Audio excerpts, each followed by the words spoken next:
சஜித் பிரேமதாச தொடர்பில் ஹர்ஷ டி சில்வா அதிருப்தி. யாழ் கொழும்பு தொடருந்து சேவை வெளியான மகிழ்ச்சி தகவல். யாழில் அர்ஜுனா எம்பியுடன் நடந்த கைகலப்பு வெளியான புதிய திருப்பம். அதிகாலை மேம்பாலத்துக்கு அருகில் பேருந்து கவிழ்ந்து விபத்து, 4 படுகாயம். யாழில் திடீரென மயங்கி விழுந்த குடும்பஸ்தருக்கு நேர்ந்த கதை. வடக்கில் அதிகரிக்கும் நிதி மோசடி, காவல்துறை விடுத்துள்ள எச்சரிக்கை. யாழ் இந்து கல்லூரிக்கு விஜயம் செய்த பிரதமர் ஹரணிக்கு வழங்கப்பட்ட பரிசு. போப் பிரான்சிஸ் உடல்நிலை குறித்து வெளியான தகவல். ஜப்பானில் கடும் பனிப்புயல், 12 பேர் உயிரிழப்பு. ஐக்கிய மக்கள் சக்தியின் மாவட்ட தலைவர்கள் நியமனம் விடயத்தில் கட்சியின் தலைவர் சஜித் பிரேமதாச தொடர்பில் ஹர்ஷ டி சில்வா எம்பி அதிருப்தியுற்றுள்ளதாக தெரிவிக்கப்படுகின்றது. ஐக்கிய மக்கள் சக்தியின் மாவட்ட தலைவர்களுக்கான நியமனம் அண்மையில் வழங்கப்பட்டது. இதன்போது ஐக்கிய மக்கள் சக்தியின் தலைவரும் எதிர்க்கட்சித் தலைவருமான சஜித் பிரேமதாச கொழும்பு மாவட்ட தலைமைத்துவத்தை தன் வசம் வைத்துக் கொண்டுள்ளார். இது நாடாளுமன்ற உறுப்பினர் ஹர்ஷ டி சில்வாவுக்கு சற்று அதிருப்தியை ஏற்படுத்தியுள்ளது. 4 தடவைகள் நாடாளுமன்ற உறுப்பினராக தெரிவு செய்யப்பட்டுள்ள கட்சியின் மூத்த உறுப்பினர்களில் ஒருவரான தன்னை கொழும்பு மாவட்ட தலைவராக நியமித்திருந்தால் அதுவே பொருத்தமானதாக இருக்கும் என்று தெரிவித்துள்ள அவர், இருந்தும் தான் தொடர்ந்தும் கட்சியில் இணைந்து பயணிக்க உள்ளதாகவும் குறிப்பிட்டுள்ளார். கொழும்பு கோட்டை தொடக்கம் யாழ் காங்கேசன்துறைக்கு இடையிலான இரவு தபால் தொடருந்து சேவை மொரட்டுவையிலிருந்து தனது சேவையை ஆரம்பித்துள்ளது. குறித்த தொடருந்து சேவையானது நேற்றிரவு முதல் சேவையை ஆரம்பித்துள்ளதாக தொடருந்து திணைக்களம் தெரிவித்துள்ளது. காங்கேசன்துறை வரை செல்லும் இந்த தொடருந்து சேவையை வெள்ளவத்தையிலிருந்து ஆரம்பிக்குமாறு மக்கள் கோரிக்கை விடுத்திருந்தார்கள். இந்நிலையில் இரவு தபால் தொடருந்து சேவை மொரட்டுவையிலிருந்து தனது சேவையை ஆரம்பித்துள்ளது. இதேவேளை அவிசாவளையிலிருந்து ககவத்தை வரையிலான முன்மொழியப்பட்ட தொடருந்து பாதையின் நிர்மாணத்தை விரைவுபடுத்துவது குறித்து அரசாங்கம் கவனம் செலுத்தியுள்ளதாக தொடருந்து திணைக்களம் தெரிவித்துள்ளது. அதன் பிரதி தலைமை பொறியாளர் PJ பிரேமதிலக்க இரத்தினபுரி மாவட்ட ஒருங்கிணைப்பு குழுவில் உரையாற்றும் போது இதனை குறிப்பிட்டுள்ளார். இது தொடர்பில் பாதையின் முதல் கட்டம் அவிசாவளையிலிருந்து ரத்தினபுரி வரை நிர்மாணிக்கப்பட உள்ளது. 2ஆம் கட்டம் ரத்தினபுரியிலிருந்து ககவத்தை வரையிலும், 3ஆம் கட்டம் எம்பிலிப்பட்டிய சூரவெவ மத்தள ஊடாக ஹம்பாந்தோட்டை துறைமுகம் வரையிலும் நிர்மாணிக்க முன்மொழியப்பட்டுள்ளதாக பிரேமதிலக்க மேலும் தெரிவித்துள்ளார். இதில் அவிசாவளையிலிருந்து ரத்னபுரி வரையிலான பகுதியின் அவிசாவளையிலிருந்து குறிப்பிட்ட வரையில் தற்போது அளவீடுகள் முடிக்கப்பட்டுள்ளமை குறிப்பிடத்தக்கது. நாடாளுமன்ற உறுப்பினர் ராமநாதன் அர்ஜுனா நபர் ஒருவரை தாக்கிய சம்பவம் யாழ் காவல் நிலையத்தில் வைத்து இரு தரப்பினரதும் சம்மதத்துடன் சமாதானமாக முடித்து வைக்கப்பட்டுள்ளதாக கூறப்படுகிறது. யாழ்ப்பாணத்தில் உள்ள தனியார் விடுதியொன்றில் கடந்த செவ்வாய்க்கிழமை இரவு நாடாளுமன்ற உறுப்பினரும் சட்டத்தரணி கௌசல்யாவும் உணவருந்திக் கொண்டிருந்த வேளை அவ்விடத்துக்கு வந்த இருவர் அவர்களுடன் கதைக்க முற்பட்ட நிலையில் தர்க்கமாக மாறி கைகலப்பில் முடிந்தது. கைகலப்பில் நாடாளுமன்ற உறுப்பினர் ராமநாதன் அர்ஜுனா நபர் ஒருவரின் தலையில் பீங்கானால் அடித்தமையால் அவர் காயமடைந்த நிலையில் வைத்தியசாலையில் அனுமதிக்கப்பட்டார். குறித்த தாக்குதல் சம்பவம் தொடர்பில் நாடாளுமன்ற உறுப்பினர் அர்ஜுனா தனது உயிருக்கு ஆபத்து என யாழ் காவல் நிலையத்தில் முறைப்பாடு செய்தார்.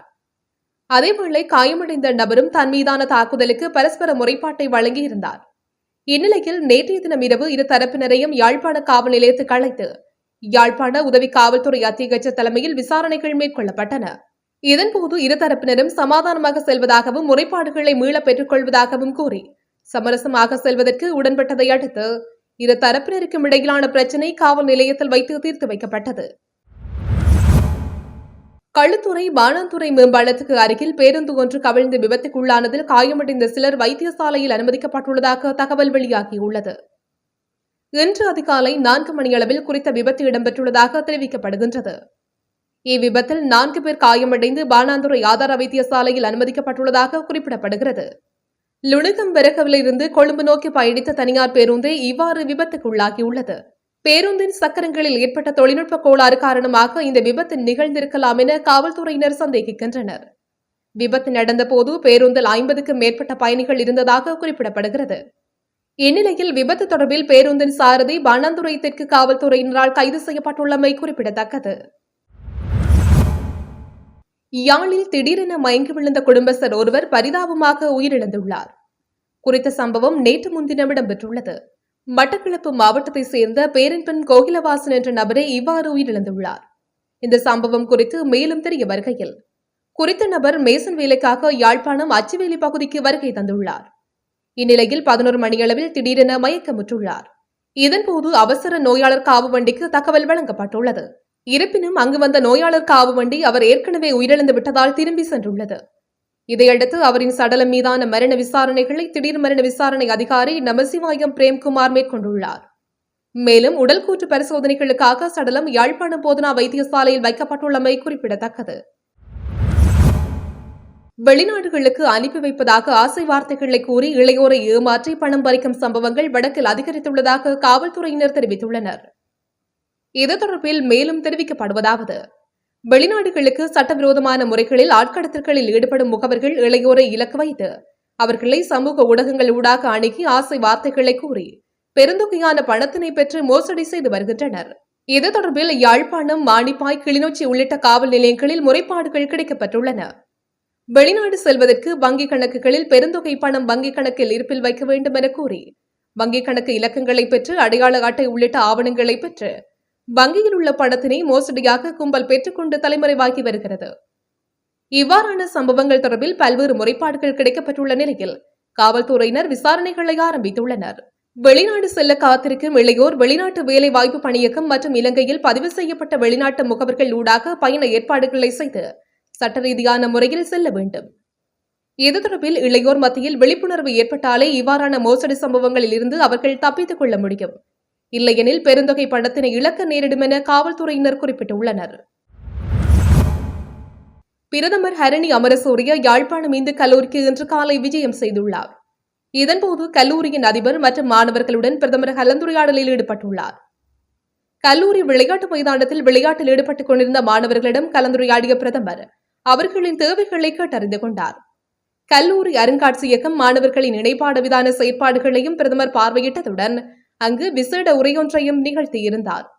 மேலும் இந்த சந்தர்ப்பத்தில் பிரதமர் ஹரணிக்கு கல்லூரியின் அதிபரால் நினைவு பரிசு ஒன்றும் வழங்கி வைக்கப்பட்டுள்ளது.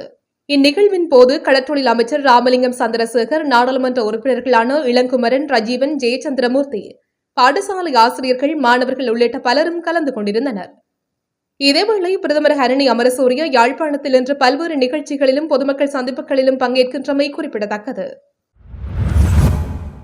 கத்தோலிக்க திருச்சபையின் தலைவரான போப் பிரான்சிஸ்க்கு திடீரென்று உடல்நிலை பாதிப்பு ஏற்பட்ட நிலையில் அவரது உடல்நிலை தற்போது சீராக உள்ளதாக வாடிகன் தெரிவித்துள்ளது.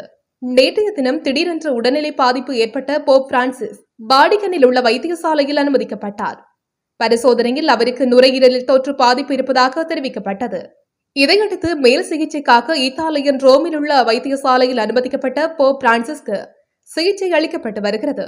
இதற்கிடையே அவருக்கு லேசான காய்ச்சல் இருப்பதாக தெரிவிக்கப்பட்டுள்ளது.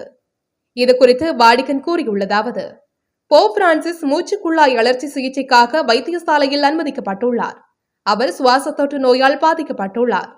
ஆனால் அவரது உடல்நிலை சீராக உள்ளது. அவருக்கு லேசான காய்ச்சல் உள்ளதாக தெரிவிக்கப்பட்டிருக்கிறது. ஜப்பானில் இந்த மாதம் தொடங்கி கடுமையான பனிப்புயல் வீசி வருகிறது. அங்குள்ள வடக்கு மாகாணங்களான புகுசிமா, சிமோனா, ஜமைகட்டா, டொமேயா உள்ளிட்டவற்றில் கடுமையான பனிப்புயல் வீசியது. பனிப்புயல் காரணமாக அங்குள்ள சாலைகள், ரயில் தண்டவாளங்களை பனி மூடியது. இதனால் குறிப்பிட்ட நேரங்களில் பஸ்கள், புல்லட் ரயில் முதலிய பொது போக்குவரத்து சேவை தடை செய்யப்பட்டு மீண்டும் இயக்கப்படுவது வாடிக்கையாக உள்ளது. அதேவேளை முன்னெச்சரிக்கை நடவடிக்கையாக அங்குள்ள பள்ளி, கல்லூரி வளாகங்கள் மூடப்பட்டு ஆன்லைன் மூலமாக வகுப்புகள் நடத்தப்படுகின்றது. இந்நிலையில் ஜப்பானில் பனிப்புயலில் சிக்கி ஒரு வாரத்தில் 12 பேர் உயிரிழந்துள்ளதாக ஜப்பானின் உள்துறை அமைச்சகம் தகவல் தெரிவிக்கின்றது.